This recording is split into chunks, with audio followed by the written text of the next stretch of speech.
Programa Visão Espírita. Apoio. América Chaves Seguros.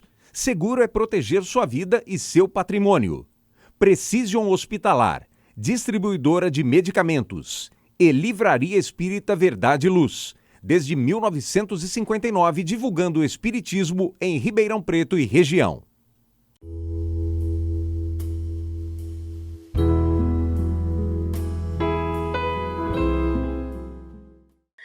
Eu espero que todos estejam bem e é uma alegria muito grande para mim estar aqui hoje com vocês. A convite do André, do Gilberto. O tema de hoje é Bem-aventurados os puros de coração.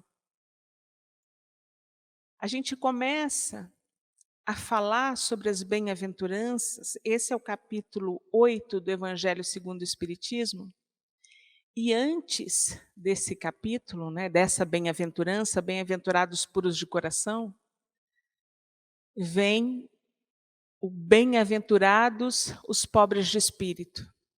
Então, a gente não pode deixar de dizer como foi que o codificador alinhou no Evangelho segundo o Espiritismo a descrição e a apresentação, a descrição das bem-aventuranças. Porque não é possível ser puro de coração se não for humilde e pobre de espírito, como descrito antes. Ser pobre de espírito significa ser humilde. Então, bem-aventurados os puros de coração é o tema de hoje. Não é possível que nós entremos nesse tema sem que a gente se projete para aquela época, para compreender. Compreender é um tema um pouco abusado, para que a gente possa pensar sobre o que Jesus falava naquele momento. Jesus falava para os judeus, e o histórico dos judeus naquele momento era um histórico difícil. Os judeus eles foram escravos no Egito e foram libertos, foram libertados por Moisés. Em seguida, eles foram escravizados de novo e foram libertos por Ciro. Em seguida, eles foram escravizados de novo e foram libertos de novo por alguns doutores da lei que se uniram. E nesse momento em que Jesus chega e que se apresenta no Sermão do Monte com as bem-aventuranças, os judeus estavam sob o jugo de Roma. Estavam subjugados de novo, mais uma vez. Havia, antes de Cristo, a cada século, a presença de um ou dois evangelistas, vamos dizer assim, que pregavam a vinda de Deus, a vinda do Filho de Deus, ou a vinda de um grande profeta. Então, existia a cada 100 anos um ou dois profetas, e naquele momento, o povo estava há 400 anos sem nenhum profeta. Então, estavam todos ávidos de uma palavra, e aí chega Jesus. E eles estavam esperando o quê? Eles estavam esperando um profeta libertador que falasse ao povo: nós vamos nos libertar do jugo dos romanos. E aí aquele que o povo espera fala com todos os homens: bem-aventurados os pobres de espírito, porque eles verão a Deus. O primeiro contato de Jesus com o povo foi para falar da sobrevivência da alma. O primeiro contato de Jesus: bem-aventurados os pobres de espírito, bem-aventurados os humildes, bem-aventurados os puros de coração, porque eles verão a Deus. Então Jesus vem para falar que a vida continua, que existe vida depois dessa. Bem-aventurados os puros de coração, porque eles verão a Deus. Numa época em que se achava que ver a Deus eram os que sabiam mais, os que tinham mais estudos, os que tinham mais conhecimento, os que tinham mais poder financeiro. E Jesus diz: bem-aventurados os puros de coração, porque verão a Deus. E aí, quando eu estava estudando sobre isso, eu pensei na maturidade, né? O tema maturidade. E eu estava lendo, preparando, escrevi algumas coisas. Aí, a hora que eu escrevi, eu pensei assim, gente, falar sobre Jesus.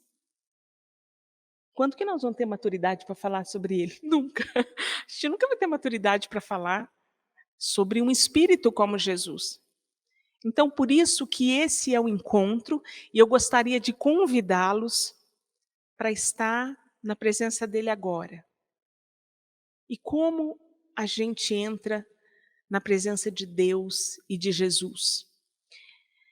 Nesse mesmo tema, bem-aventurados os pobres de espírito, e bem-aventurados os puros de coração, porque verão a Deus. Se nesse momento, no nosso momento de prece, a gente entrar em contato com o nosso coração, a gente pode chegar perto dele. Então, que a gente consiga mentalizar o que acontecia naquela época, como estavam as pessoas naquela época, quais foram as palavras utilizadas naquela época para que o povo entendesse do que ele falava e tentarmos trazer para hoje, com palavras simples de um pensamento que eu trouxe aqui, que pode estar muito longe de ser a realidade, mas nesse trecho, nesse capítulo, são colocados 4 itens. Bem-aventurados os puros de coração, porque eles verão a Deus. E dentro dessa parte, 4 itens são levantados. Deixai vir a mim as crianças, o pecado pelo pensamento, o adultério, o pecado por não lavar as mãos antes da alimentação e, 4º item, se a sua mão ou seu olho for motivo de escândalo, arranque-o. São esses 4 itens que nós vamos discutir. As crianças se aproximavam de Jesus nos encontros e os seus discípulos afastavam as crianças para não tumultuar, porque naquele momento, crianças e mulheres não eram contados na sociedade. Então os apóstolos afastavam as crianças e o Cristo disse: deixai vir a mim as crianças, porque são puros de coração. E te digo que quem impedir que elas me vejam, não serão bem vistos por Deus. Por anos, eu não gosto de falar aqui por décadas, por vários anos eu achava que ele estava falando de crianças mesmo. Mas lá no Evangelho segundo o Espiritismo, na explicação dos Espíritos, mostra que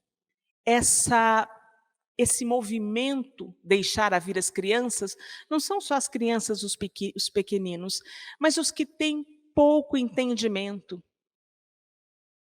Nem todas as pessoas conseguem entender o Evangelho, conseguem entender a Bíblia, nem todo mundo tem acesso. Nós fazemos parte de uma comunidade extremamente privilegiada, nós podemos deixar as nossas casas para estar aqui nesse ambiente extremamente organizado. Nem todo mundo consegue fazer isso, nem todo mundo pode fazer isso, mas nós e todas as outras religiões podem levar a palavra do Evangelho de maneira limpa e imaculada, como nós conversamos. Então, o objetivo das religiões é levar a palavra de Deus, é induzir a pureza de coração. Então, as crianças, no Evangelho segundo o Espiritismo, são todos aqueles que, como crianças, não têm o discernimento para poder entender. E quando a gente fala de fala sobre do discernimento, às vezes nós somos muito abusados.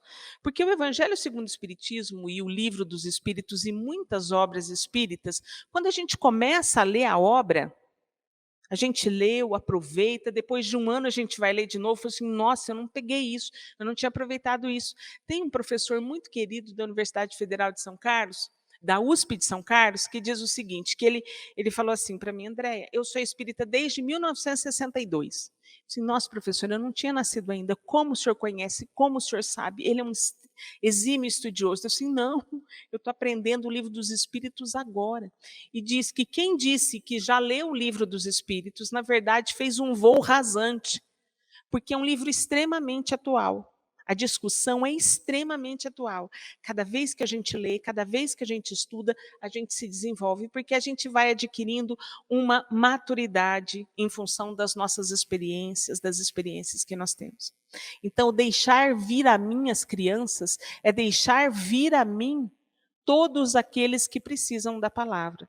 E nós, como filosofia, como religião, todas as religiões, a gente não pode impedir que essa palavra seja límpida, imaculada ou desviada por interesses financeiros, por interesses de poder, etc. O segundo item, que é o pecado pelo pensamento ou adultério, eu vou pular, tudo bem?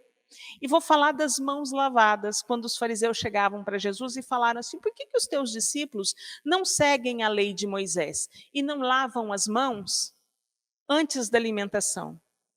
E Jesus disse, bem disse Isaías, esse povo me louva com a boca, mas não com o coração. E ele falou uma coisa que eu achei sensacional, na tradução, né, que eu tenho.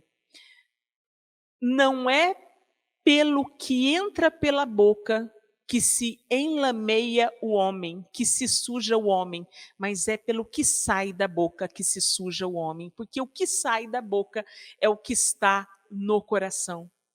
Então, a pureza de coração é a pureza das intenções. O que a gente fala. Será que o que a gente fala tem mesmo boas intenções? Tudo o que a gente fala mostra como está o nosso coração, se ele é puro ou não. Eu já falo para vocês, eu tenho um grupo às terças-feiras que começou de estudo do Evangelho. Somos 4 amigas. E no final a gente faz essa avaliação, será que o nosso coração está puro? Olha, ele não está. E não está mesmo. Nosso coração ele não está puro. Porque a gente está aqui, encarnado, tendo essa outra oportunidade. Mas, no final, eu vou contar para vocês o que algumas obras do Chico traz como estratégias para a gente limpar o nosso coração. Quase que um curso prático, né? E como é que faz isso? Só que tem que treinar. Então, o terceiro seria a pureza, a preocupação com a pureza exterior e não a interior. De parecer puro e não ser puro. O quarto é, se a tua mão é motivo de escândalo, arranque-a. A gente estava em casa fazendo o evangelho, meu filho tem 14 anos participando do evangelho, eu disse, bom, essa parte é muito pesada, né? E vem, né, os pequeninos, será que todo mundo entende o que é isso? Se a sua mão é motivo de escândalo, corte-a. Se o seu olho é motivo de escândalo, arranque-o. Gente, por muitos anos, o que a gente imagina? Que a gente corta a mão e que a gente arranca o olho. E naquela época, certamente, era isso que eles entendiam. Mas qual é a tradução para isso que é extremamente atual até hoje? Fazendo evangelho, eu fui falar para o meu filho de 14 anos, assim, João, olha, deixa eu explicar para você. Isso aqui não quer dizer cortar a mão. Ele falou assim, é cortar o mal pela raiz. Ele falou numa velocidade, com palavras tão rápidas. É cortar o mal pela raiz. E agora, a gente pode voltar lá para aquele segundo, que é o pecado pelo pensamento, que é o adultério. Quando a gente fala pecado pelo pensamento, adultério, o que a gente pensa? Uma traição de casamento, não é? Adultério. E aí ele diz: pois eu te digo que se você pensar em outra mulher, você já pecou. Mas adultério não é só isso.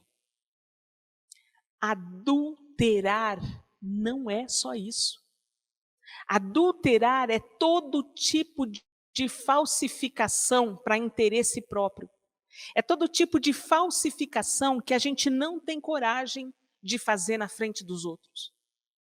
Adulterar é desviar o dinheiro da merenda. Adulterei a finalidade do dinheiro.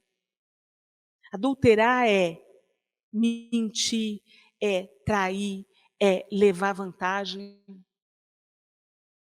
Mas esse não é o mais grave, porque a gente pode errar. O grave é que se a gente pensar no adultério, a gente já sujou o nosso coração.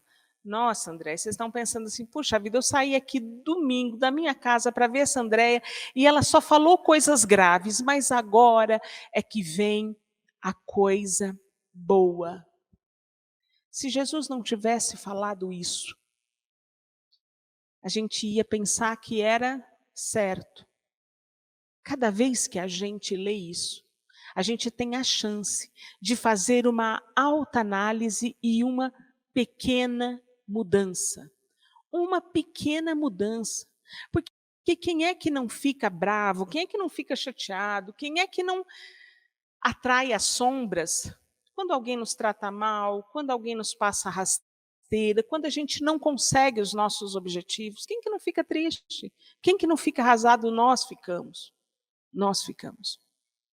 Mas, bem-aventurados os puros de coração, porque eles verão a Deus. É assim que foi dito, em todas as traduções. E ver a Deus, a gente imagina que é o momento auge da nossa felicidade, não é isso? Ver a Deus não é o auge da felicidade? Estar perto de Deus, quando a gente entra aqui e a gente ouve essa música, a gente se encontra, a gente se sente num movimento de encontro a Deus, não é isso?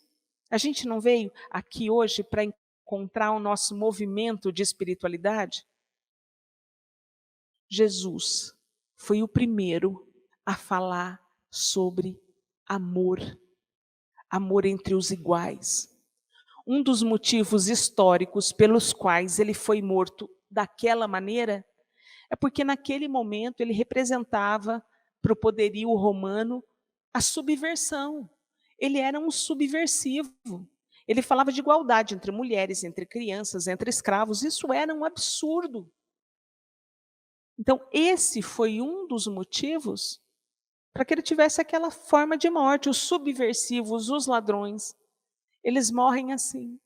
Porque ele foi o primeiro a falar sobre o amor. Então, quando a gente lê no Evangelho, se eu adultero, e adulterar é pensar, se eu adultero, se o meu coração não está impuro, se eu não pratico a habilidade de levar uma palavra de amor a todos, eu não sou pura de coração, e isso é ruim para mim? Não. Nós estamos aqui, nós tivemos 3 indicações de amor, 3 revelações. A primeira revelação, Moisés. A segunda, a vinda do Cristo. E a terceira, nós, os trabalhadores da última hora, com o Evangelho segundo o Espiritismo, na linguagem de hoje. Na verdade, é tudo muito parecido à lei mosaica, o que Jesus trouxe, e a codificação de Kardec, para que a gente compreendesse na linguagem de hoje como é atual, como são atuais as palavras do Cristo. Mas agora vem o treinamento, né? Então, primeiro foi uma contextualização histórica, segundo, uma contextualização desse capítulo, e agora, o que a gente vai fazer para purificar o coração? O que a gente vai poder fazer para sair daqui e pensar, valeu essa reflexão? Como é que a gente purifica o coração? A doutora Marlene Nobre, médica espírita, que foi quem fundou a AME, Associação Médico Espírita no Brasil e no exterior. Trabalhadora espírita incansável. Acompanhou o Chico por muito tempo. Um dos maiores trabalhos que ela fez foi compilar os estudos de André Luiz em obras detalhadas. E uma das suas obras se chama A Obsessão e Suas Máscaras. Se nós ouvimos várias vezes que nós temos que ser puros de coração, e a gente está na tentativa, por que a gente ainda cai? Por conta da obsessão. E aí a obsessão dá um seminário para a gente falar de obsessão. A gente tem obsessão de encarnado para desencarnado, de desencarnado para encarnado, de encarnado para encarnado, de desencarnado para desencarnado, e a pior delas, que é a auto-obsessão. Então a gente fica culpando, nossa, não, tem que ser um espírito obsessor, né? Na maioria das vezes, o nosso espírito obsessor somos nós mesmos. Nós somos os nossos obsessores. E aí nós, espíritos obsessores de nós mesmos, ficamos ali atrapalhando o nosso coração. E como é que a gente se livra dessa auto-obsessão? Quem já fez regime? Levanta a mão.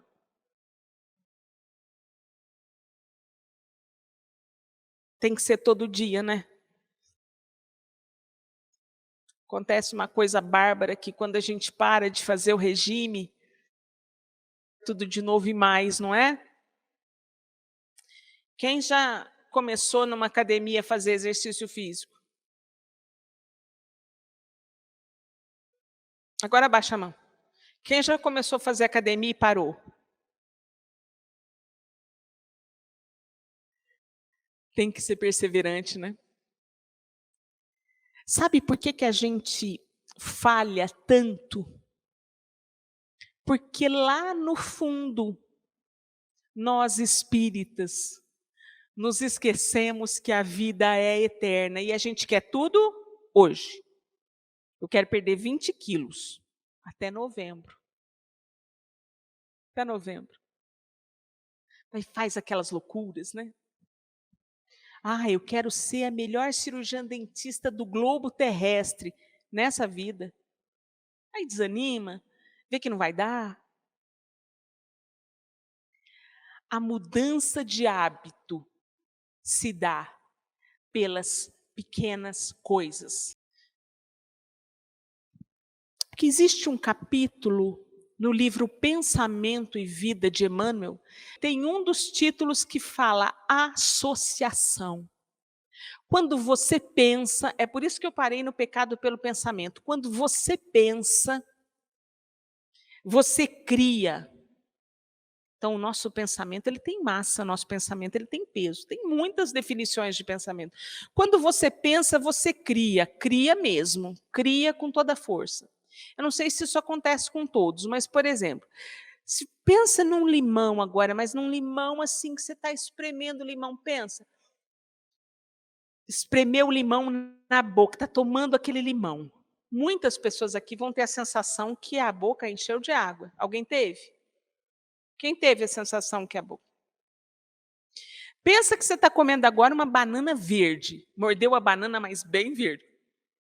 Não amarra a boca? Porque quando a gente pensa, a gente cria. E as nossas células reagem pelo pensamento. A gente pensa, a gente cria situações físicas. Nada fica ruim quando você está pensando coisas boas. Isaías, que foi um dos profetas mais brilhantes, disse assim: mas os que esperam no Senhor renovarão as suas forças, subirão como águias, como asas, correrão e não se cansarão, é uma fé, é um desejo, é uma esperança extremamente motivadora. Todos os povos de todos os lugares do globo relatam atividades de religiosidade,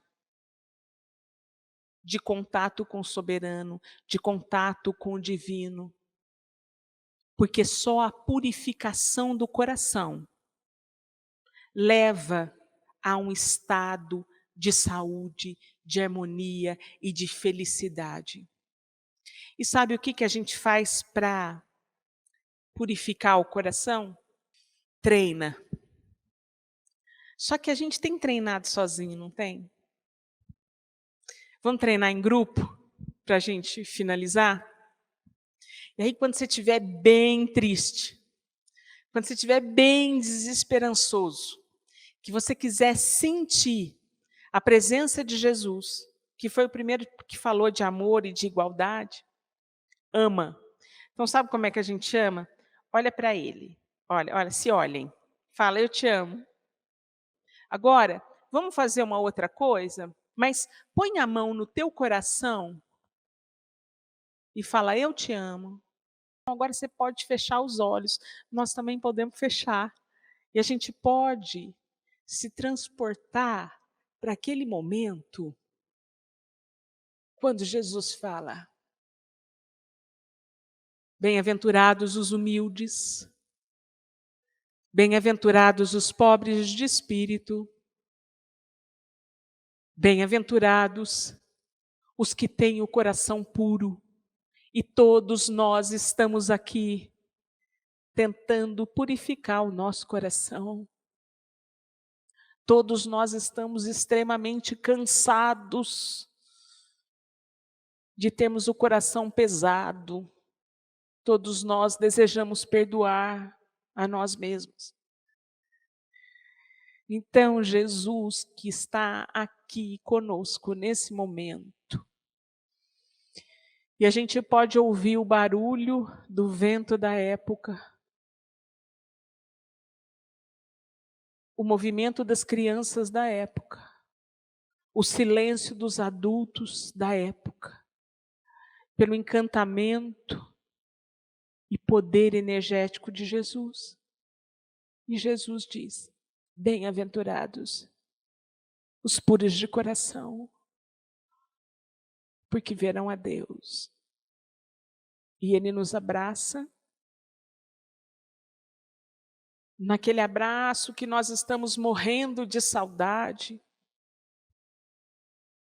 E Ele nos diz, bem-aventurado você, meu filho amado, porque agora, quando você pensa em mim, você se associa em mim, você se associa a mim.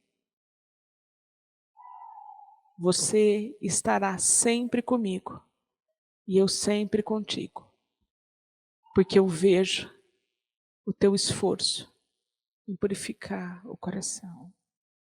Sempre que você imaginar que o teu coração não está puro, diga, eu te amo, porque nós estamos sempre rodeados por milhões de testemunhas, espíritos encarnados e desencarnados que precisam de nós para continuar a sua evolução espiritual. Eu amo vocês profundamente. Muito obrigada pela oportunidade de poder estudar sobre uma das palavras de Jesus, mesmo sabendo que eu não tenho maturidade para isso. Sejam sempre muito felizes, porque vocês são bem-aventurados.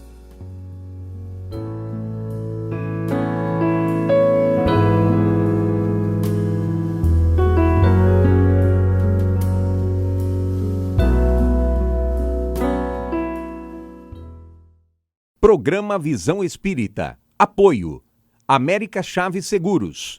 Seguro é proteger sua vida e seu patrimônio.